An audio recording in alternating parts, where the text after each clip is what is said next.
Lieutenant Sarah Chen had been flying cargo runs between Earth's orbital stations for 7 years, and in all that time, she'd never seen her navigation system have what could only be described as an existential crisis. The holographic display was cycling through coordinates that didn't exist, while her ship's AI, which she'd named Murphy after the law that seemed to govern her life, was making sounds that suggested electronic confusion. "Murphy, please tell me you're just having a creative interpretation of our flight path," Sarah said, watching the stars outside her viewport do things that stars definitely weren't supposed to do. "Lieutenant Chen, I regret to inform you that our current location appears to be somewhere between impossible and really shouldn't exist," Murphy replied in his perpetually cheerful synthetic voice. "Also, the solar storm we encountered seems to have convinced our quantum drive that the laws of physics are merely suggestions." Sarah rubbed her temples and looked at her cargo manifest. She was supposed to be delivering medical supplies to Station Osiris, not taking an unscheduled tour of regions that weren't on any star chart. How far off course are we? Defining off course becomes complicated when our coordinates include imaginary numbers and what I can only describe as cosmic question marks. However, I am detecting another vessel approximately 3,000 kilometers away, and it appears to be in distress. Through her viewport, Sarah could see a ship that looked like someone had taken traditional engineering principles and convinced them to dance. Its hull curved in impossible spirals, and it seemed to shimmer between existing and not existing, as if it couldn't quite decide which state of being it preferred. "Well," Sarah muttered, adjusting her course toward the distressed vessel, "my mother always said I'd end up rescuing strays. She probably didn't mean interdimensional ones, but here we are." As she approached, a communication signal crackled through her speakers. The voice that emerged was unmistakably feminine, speaking English with an accent that seemed to come from somewhere far beyond any human colony. "Unknown vessel, this is Zara of the ship Wanderer's Dream. I am experiencing what your people might call technical difficulties of a cosmic nature. Are you perhaps available for assistance, or should I continue my philosophical debate with malfunctioning technology?" Sarah found herself smiling at the stranger's tone. "This is Lieutenant Sarah Chen of the cargo vessel Lucky Break. I'm apparently lost in the same patch of impossible space, so we might as well be lost together. What's your situation?" "My dimensional fold drive has developed what I believe is a sense of humor. It has deposited me between realities and now refuses to acknowledge that linear spacetime is a valid concept." Sarah's scanners were picking up energy readings that made her instruments very confused. "Right. So we're dealing with a ship that's having an argument with physics. I love days like this." She maneuvered closer to the other vessel. "I'm coming aboard if that's okay. Fair warning, I'm much better with conventional problems than cosmic ones, but I make excellent coffee. Coffee would be most welcome. I have been attempting to repair my systems for what feels like several cycles, though time seems to be behaving oddly in this region." Sarah suited up and crossed to the other ship through a docking tube that her scanner insisted was simultaneously 3 meters long and infinite. The airlock cycled her through, and she found herself face to face with someone who could have been human except for eyes that held the light of distant stars, literally. They were silver and seemed to reflect depths of space that shouldn't fit in a human-sized iris. "I'm Zara," the woman said, extending a hand in a gesture that seemed both familiar and strangely formal. "I should mention that my people exist somewhat outside your normal temporal flow, so if I occasionally reference conversations we haven't had yet, please don't be alarmed." Sarah shook her hand, noting that Zara's skin felt warm despite the cool air in the ship. "I'm Sarah, and I've learned to roll with weird. Your ship is beautiful, by the way. It looks like architecture decided to become a spacecraft." Zara's face lit up with pleasure. "Thank you." The Wanderer's Dream was grown rather than built, shaped by songs that described the spaces between stars. Though currently, it's singing rather off-key. The ship's interior was even more impossible than its exterior. Walls curved in directions that shouldn't exist, and Sarah could swear she saw corridors that led to rooms larger than the ship itself. Everything was bathed in soft, pearl-like light that seemed to come from the materials themselves. Okay, Sarah said, pulling out her diagnostic tools, let's see what's making your ship cranky. Murphy, interface with their systems and see if you can figure out what's wrong. Lieutenant Chen, I am experiencing what I can only describe as digital culture shock. This ship's computer appears to think in poetry and navigate by intuition. Also, it just asked me if I've ever considered the philosophical implications of left turns. Zara laughed, a sound like wind chimes in a gentle breeze. The wanderer's dream has always been contemplative. My people's ships are designed to ponder their journeys as much as complete them. Sarah found herself studying Zara as they worked together on the ship's systems. There was something about her that seemed to exist in multiple moments simultaneously. Sometimes she would answer questions Sarah hadn't asked yet, or reference repairs they would need to make before Sarah had identified the problems. So, Sarah said, trying to understand a control panel that seemed to be made of crystallized light, the celestial wanderers, that's your people, right? What's it like, existing outside normal time? Imagine experiencing every moment you've ever lived and ever will live as equally present, Zara explained, her hands moving over controls that responded to her touch like living things. Past, present, and future are all now. It makes relationships with linear beings complicated. I bet. Though it probably makes you great at avoiding traffic jams. Zara paused in her work to stare at Sarah with those star-filled eyes. You find humor in the temporal complexity of interdimensional existence. I find humor in most things. It's either laugh or spend all day crying about how weird the universe is. Sarah managed to reroute power to what she hoped was the navigation system. Life's too short to take cosmic absurdity seriously. Life is too short, Zara repeated thoughtfully. Yes, I think I understand now why the drive brought me to you specifically. The drive brought you here on purpose. Our ships don't malfunction randomly. They bring us where we need to be, even if we don't understand why at the time. Zara's expression grew soft as she looked at Sarah. Though I suspect in this case, the reason is becoming clear. They worked in comfortable companionship for several hours, their different technologies somehow complementing each other perfectly. Sarah's practical, linear approach to problem-solving meshed surprisingly well with Zara's intuitive understanding of systems that operated more on principles of harmony than mechanics. There, Sarah said finally, watching the ship's system stabilize. Your dimensional drive should be able to get you back to your fleet. Though I have to ask, where exactly do the celestial wanderers go when they're not rescuing lost cargo pilots? Everywhere, Zara said simply. We follow the songs between stars, seeking experiences and moments that add to the great tapestry of existence. We have no fixed home because all of space is our home. Sarah felt a strange pang at those words.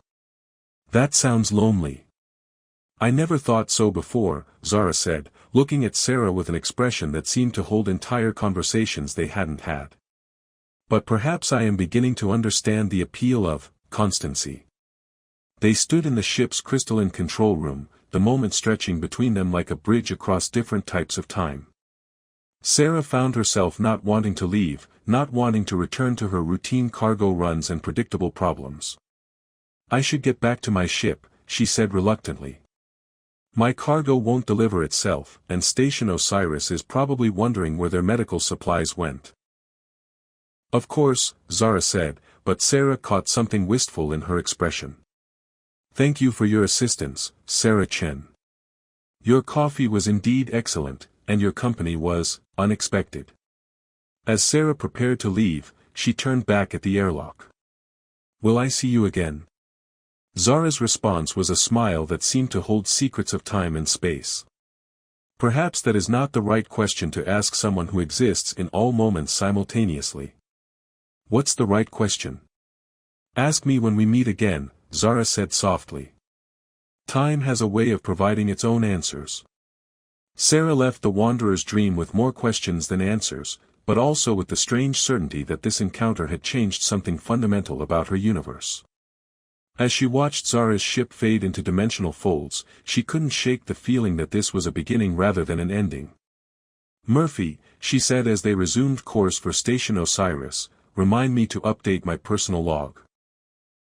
Today's entry, rescued interdimensional wanderer, question nature of time and space, may be falling for someone who exists in 17 different moments simultaneously. Tuesday was weird. Noted, Lieutenant. Should I also record that our quantum signature has been permanently altered by prolonged exposure to temporal fluctuations? Sarah looked out at the stars, which somehow seemed different now, full of possibilities she'd never noticed before. Yeah, Murphy. Record that too. 3 months had passed since Sarah's encounter with Zara, and she'd found herself making increasingly creative justifications for routing her cargo runs through the same sector of space. Her fellow pilots at the freight depot had started calling it her cosmic obsession, which she took with good humor even though it was probably accurate. Sarah, you've requested clearance for the Kepler Nebula region again, said Captain Rodriguez during their weekly briefing. That's the 4th time this month. Either you've discovered the universe's best truck stop or you're hoping to run into your interdimensional friend again. The shipping routes through that sector are incredibly efficient, Sarah replied, trying to sound professional. It's just good logistics. Aha. And I'm sure it has nothing to do with you checking long-range sensors every 5 minutes and asking Murphy to calculate probability matrices for random encounters with temporally displaced vessels. Sarah's fellow pilots chuckled, but not unkindly.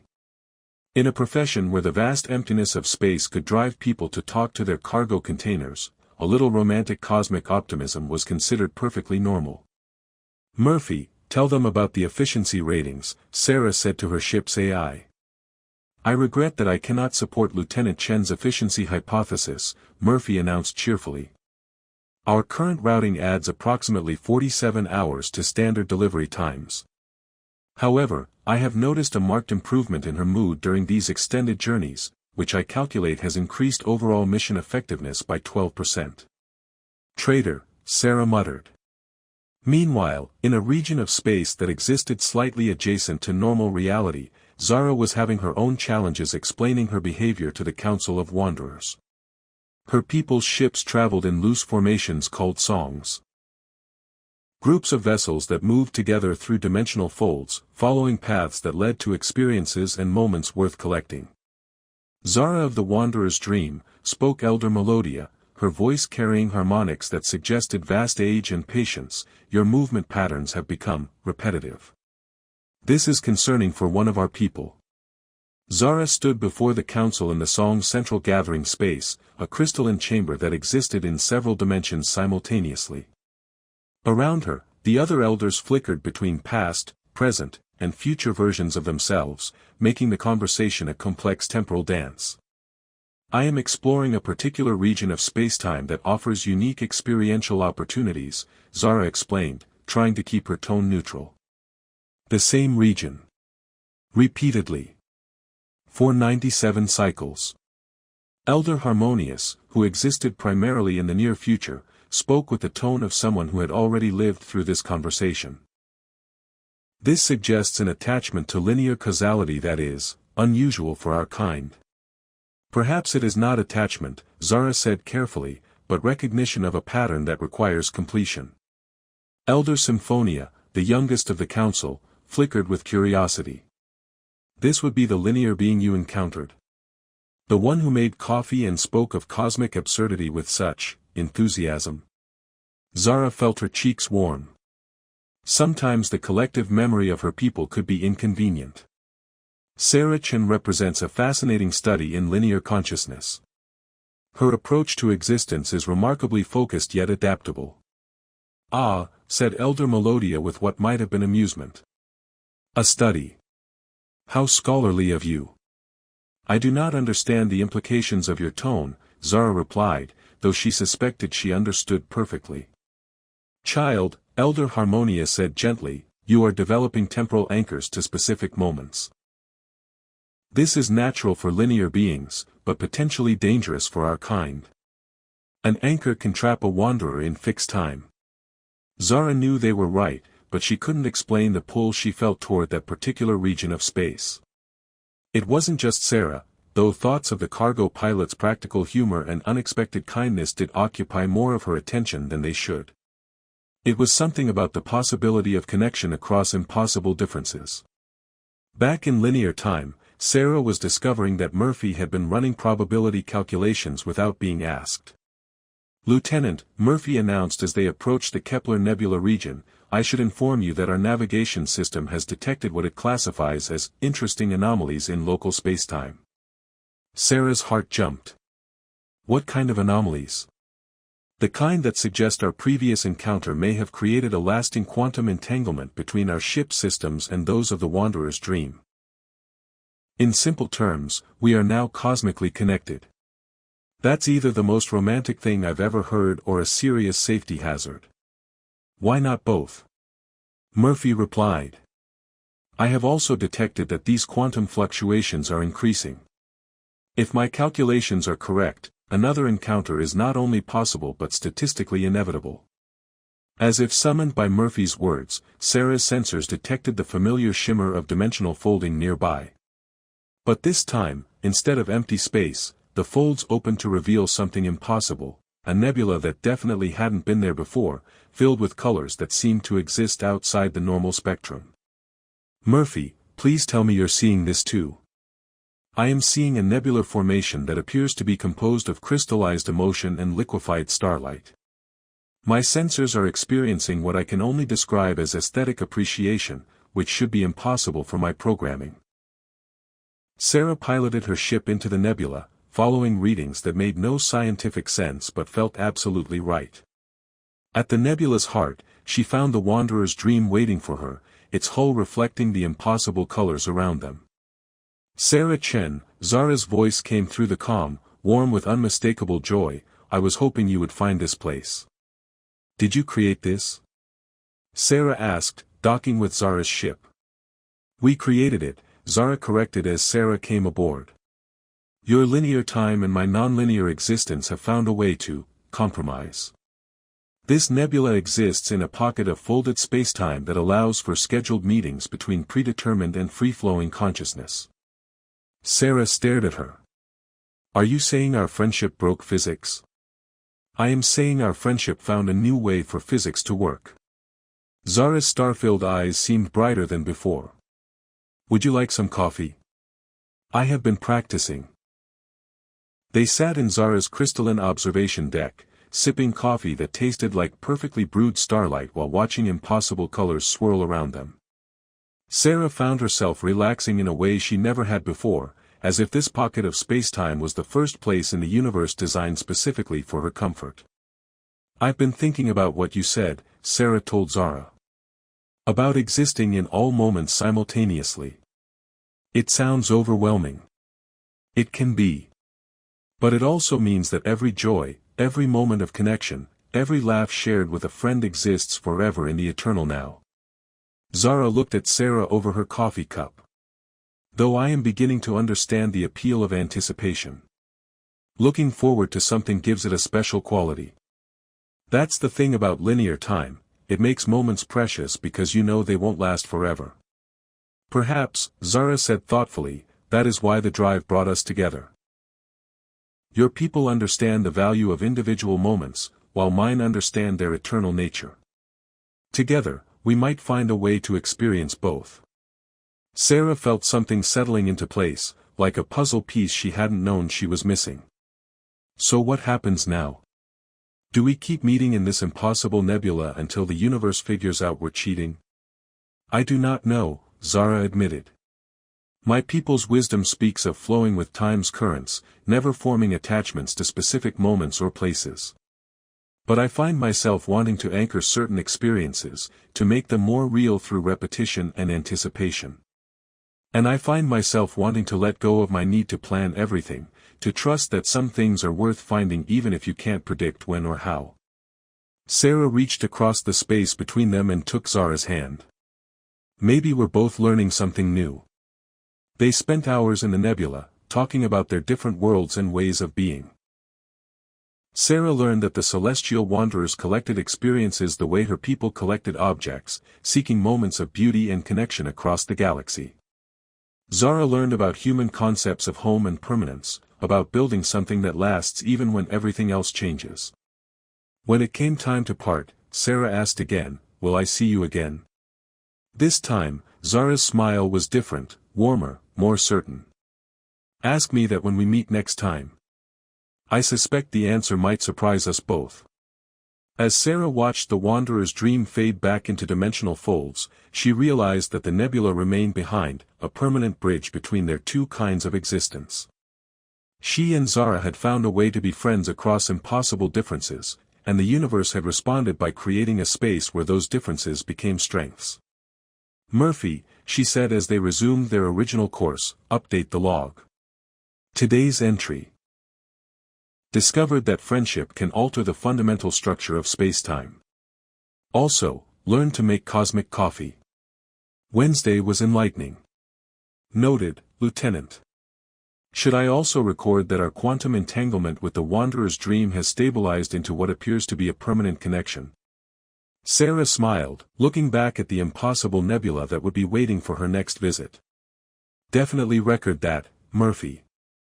I think it might be important." The impossible nebula had become Sarah and Zara's regular meeting place, a pocket of spacetime that existed specifically for their friendship to flourish across dimensional boundaries. What had started as chance encounters had evolved into something Sarah's linear mind could finally accept as scheduled appointments with destiny. "So let me understand this correctly," Sarah said, sitting in what had become her favorite spot on the Wanderer's dream's observation deck. "Your people don't have birthdays because you experience all moments of your existence simultaneously." "Correct," Zara replied, arranging what she called sustenance crystals, but which tasted remarkably like the best sandwich Sarah had ever eaten. The concept of marking the anniversary of one's beginning when all moments are equally present seems redundant. But don't you miss the anticipation? The excitement of knowing something special is coming? Zara paused, her star-filled eyes reflecting the nebula's impossible colors. "I am beginning to understand that anticipation is its own form of joy. When I know I will see you, the time before our meeting has a quality I never experienced before." "Is this what your people call looking forward to things?" "Exactly." Sarah grinned. "Though I have to admit, learning to exist in your kind of time has its benefits. I don't stress about being late anymore because apparently we're meeting in a space where on time is more of a suggestion than a requirement." Their friendship had deepened over dozens of meetings in the crystalline nebula. Sarah had learned to appreciate moments without trying to capture them, while Zara had discovered the comfort of knowing that some experiences could be deliberately revisited and improved upon. "Murphy has been documenting our conversations," Sarah mentioned, checking her ship's logs. "He says our interaction patterns are redefining the parameters of interdimensional friendship and also that my overall stress levels have decreased by 37%. The Wanderer's dream has also been pleased by our meetings," Zara said with a slight smile. "It has composed several songs about the experience of friendship across temporal boundaries. Would you like to hear one?" "Always." The ship's living walls began to resonate with harmonics that sounded like starlight given voice. The melody spoke of connection across impossible distances, of two different ways of existing finding harmony without losing their essential nature. Sarah found herself unexpectedly moved by the mathematical beauty of it. "That's gorgeous," she said when the song ended. "Your ship really composes music." "All of our ships do. They experience existence as symphonies of possibility and motion. The Wanderer's dream says that our friendship has introduced it to entirely new musical concepts, rhythm and repetition, theme and variation." Their peaceful moment was interrupted by urgent signals from both their ships. Sarah's comm system crackled with a priority message from Earth Command, while Zara's crystalline interfaces began pulsing with what Sarah had learned meant urgent communications from the celestial wanderers. "Lieutenant Chen," came Dr. Martinez's voice over the emergency channel, "we need you to report to Deep Space Station Alpha immediately. Your ship's quantum signature has been evolving, and the scientific community is very interested in discussing your recent travel patterns." Simultaneously, Zara was receiving her own urgent summons. "Zara of the Wanderer's Dream, elder melodious harmonics carried notes of concern. Your temporal anchoring has reached levels that require immediate council intervention. Return to the song without delay. Sarah and Zara looked at each other across the observation deck, both recognizing the implications. Their growing connection was attracting attention from both their peoples, and not necessarily the good kind.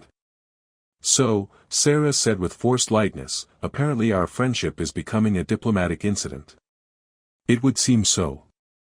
My people are concerned that I am developing too strong an attachment to linear time. Yours appear worried that you are developing too loose a relationship with conventional physics. Both of which are probably true. Sarah stood and began pacing, her mind working through the problem. The question is, do we let them separate us to preserve the status quo, or do we find a way to prove that our connection isn't dangerous to either of our peoples? There is a third option, Zara said quietly. One of us could abandon their nature entirely. I could choose to exist solely in linear time, or you could learn to exist in all moments simultaneously. Sarah stopped pacing. Would that even be possible? The quantum entanglement between our ships suggests that we are already partially existing in both states. The question is whether we could survive fully transitioning to the other's temporal framework. They were quiet for a moment, contemplating the magnitude of the choice before them. Sarah found herself imagining what it would be like to experience all moments of her existence simultaneously, the overwhelming joy and terror of it, the loss of anticipation and surprise that had become so precious to her. She suspected Zara was imagining the opposite, the claustrophobia of linear time, the loss of eternal perspective that defined her people. There has to be another way, Sarah said finally. We've already proven that impossible connections can work. Maybe we just need to show our people that different doesn't mean dangerous. Dr. Martinez is your friend, yes. And a scientist? He is. And he's also probably the person most excited about the weird physics surrounding our friendship. Sarah's expression brightened. Zara, would you be willing to meet with human scientists? If we could demonstrate that our connection is stable and beneficial rather than chaotic and dangerous. And if I could show the council that our friendship has expanded my understanding rather than limiting it. Zara's eyes lit up with possibility. Yes, I think this could work. But we would need to be very careful. Both our peoples have strong opinions about interdimensional contact. They spent the rest of their meeting planning what Sarah privately thought of as Operation Cosmic Diplomacy. The idea was elegantly simple. Instead of hiding their connection, they would document and demonstrate it, showing both human scientists and the Wanderer Council that their friendship represented evolution rather than deviation. Murphy, Sarah said as they prepared to part, I need you to compile all our sensor readings and interaction data. We're going to science the hell out of this friendship. An admirable plan, Lieutenant. I should note that our quantum entanglement readings suggest that separation beyond a certain distance may now be physically uncomfortable for both vessels. What kind of uncomfortable? The kind that would make your ship homesick for a place that exists in 17 dimensions simultaneously. Sarah looked at Zara, who was smiling with an expression of fond exasperation. So we're cosmically bonded now? It would appear so. Though I prefer to think of it as gravitationally committed. I love that you're developing a sense of humor about impossible cosmic situations. I learn from the best, Zara replied. Sarah, before we face our respective authorities, I want you to know that whatever happens, these meetings have been the most real experiences of my existence. You have taught me that some moments are worth anchoring, that anticipation can be its own form of joy. And you've taught me that letting go doesn't mean losing everything, sometimes it means finding something bigger than you imagined. Sarah took Zara's hands in hers. We're going to make this work, Zara. I don't know how yet, but I know we will. As they prepared to leave the nebula to face their respective peoples, Sarah realized that their friendship had already changed them both in ways that couldn't be undone. They were no longer purely linear or non-linear beings, they were something new, something that existed in a space between different ways of being. Same question as always, Sarah said as they reached their ships. Will I see you again? Ask me that after we convince the universe that impossible friendships are worth keeping, Zara replied. I suspect the answer will be more interesting than either of us expects. Sarah piloted the Lucky Break out of the crystalline nebula, watching Zara's ship fade into dimensional folds. But this time, she wasn't worried about losing her friend. They had created something that existed beyond the physical meetings, a connection that spanned different types of time and consciousness. Murphy, set course for Deep Space Station Alpha, she said. It's time to show the scientific community what happens when friendship rewrites the laws of physics. Course plotted, Lieutenant. Should I also prepare your presentation on interdimensional relationships and their effects on quantum mechanics? Already on it, Murphy. This is going to be either the most successful first contact scenario in human history or the weirdest dissertation defense ever attempted. Why not both? Murphy replied cheerfully. At this point, I believe you and Commander Zara have proven that both is often the best answer to impossible questions. The crisis came simultaneously across both dimensions of existence, which Sarah was beginning to realize was typical for her relationship with Zara. She stood in Deep Space Station Alpha's main conference room, surrounded by Earth's top scientists and military officials, while Zara faced the Council of Wanderers in their crystalline chamber that existed in several moments at once. Lieutenant Chen, Dr. Martinez said, his voice carrying both excitement and concern, the quantum signature readings from your ship are unlike anything we've ever recorded. You appear to be existing partially outside linear time. Is that dangerous? Asked Admiral Singh, the station commander, who had the expression of someone hoping the answer was yes so she could file this under problem solved by isolation protocols. We don't know, Dr. Martinez admitted. Theoretically, it could mean Lieutenant Chen is becoming unstuck from our timeline. Practically, it seems to have made her an exceptionally effective pilot with an unprecedented understanding of long-range navigation.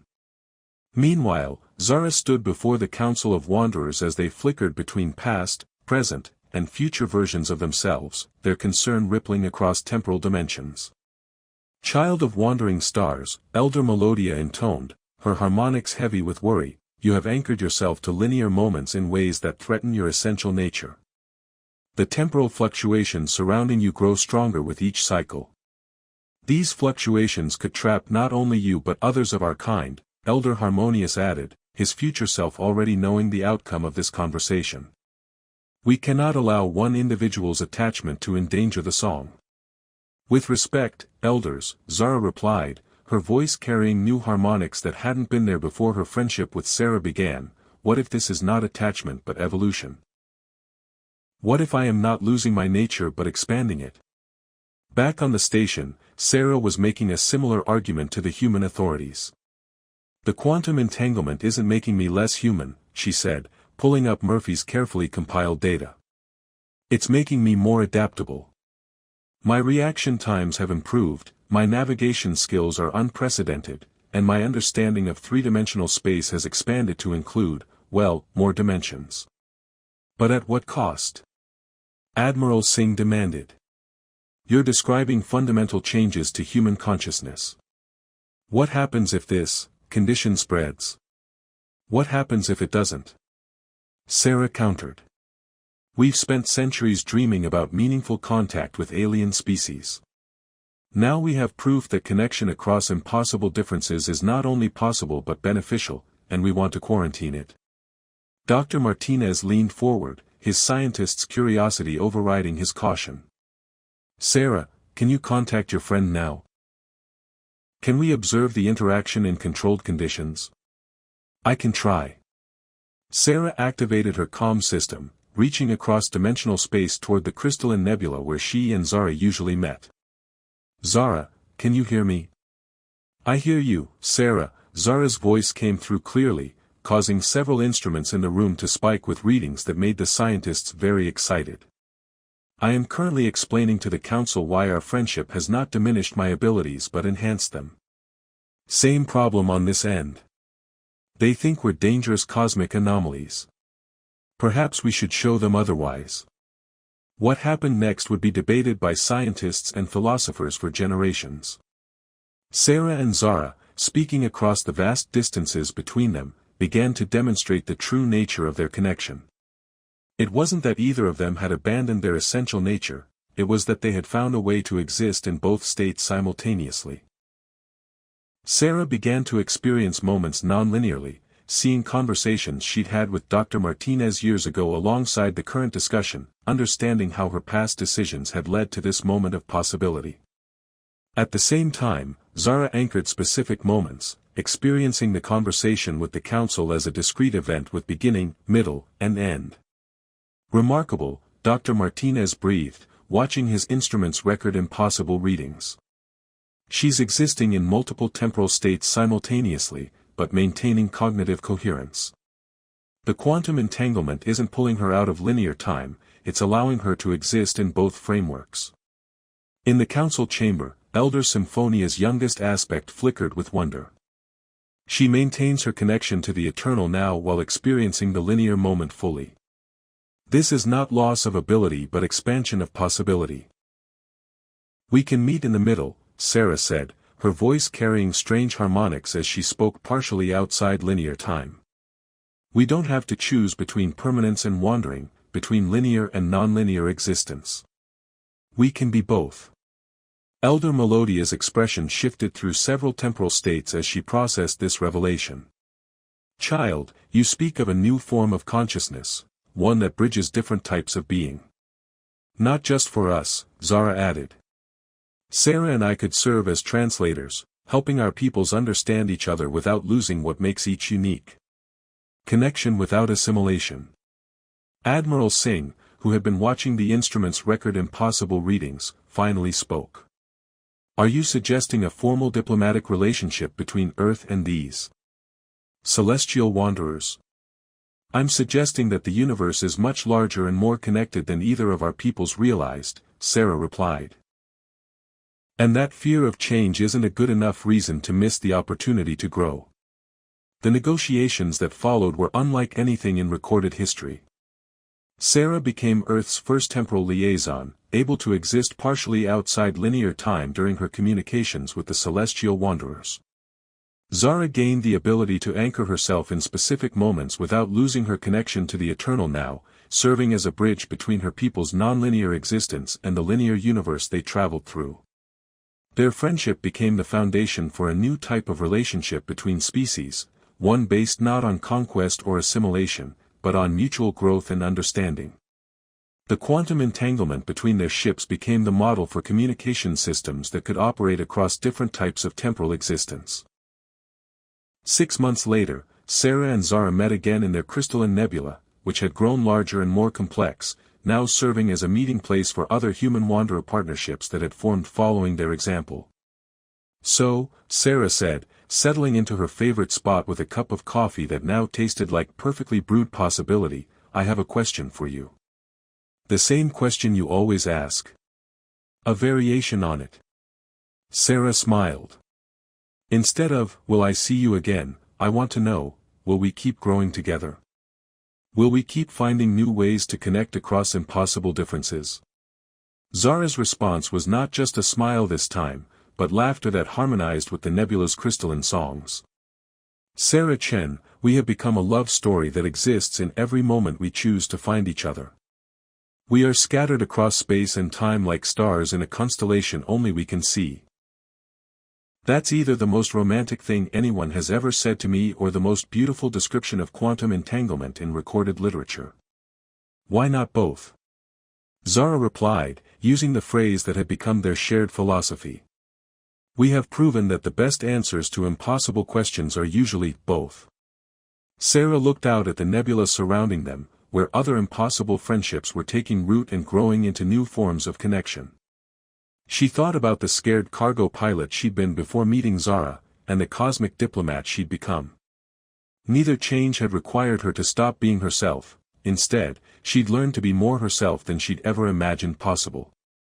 "Murphy," she said to her ship's AI, "update the log. Final entry for this mission, learn that love doesn't diminish when it crosses impossible boundaries, it multiplies. Also discovered that the universe has a sense of humor about happy endings. Today was perfect. Noted, Lieutenant. Should I also record that our quantum entanglement readings have stabilized into what appears to be a permanent feature of local spacetime? Definitely record that, Murphy. I think it might be the most important discovery in human history. As Sarah and Zara sat together in their impossible nebula, surrounded by the growing constellation of connections between their peoples, they knew they had answered not just their own questions about love across differences, but proven something fundamental about the universe itself, that connection, understanding, and growth were always possible, no matter how vast the distances or how different the natures of those seeking to bridge them. Their love story had become bigger than either of them had imagined, not just a relationship between two individuals, but a new model for how consciousness could evolve and expand. And when Sarah asked her question one final time, Zara's answer encompassed not just their future together, but the future of connection itself across the vast, wonderful, impossible universe they called home.